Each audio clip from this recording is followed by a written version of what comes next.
दोस्तों, ये बिल्ली बहुत ही मेहनती है। दिन रात खुदाई करके धीरे धीरे एक बड़ा तालाब तैयार कर लेती है। फिर उसमें पानी भरकर ढेर सारी मछलियां डाल देती है। समय के साथ मछलियां बड़ी हो जाती हैं।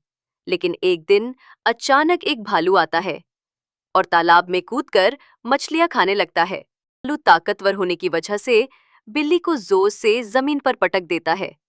तभी बिल्ली फोन उठाकर पुलिस को बुला लेती है।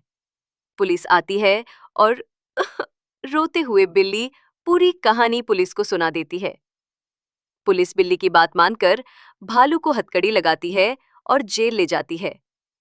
तो दोस्तों, इस मेहनती बिल्ली के लिए क्या आपने अभी तक लाइक और सब्सक्राइब नहीं किया?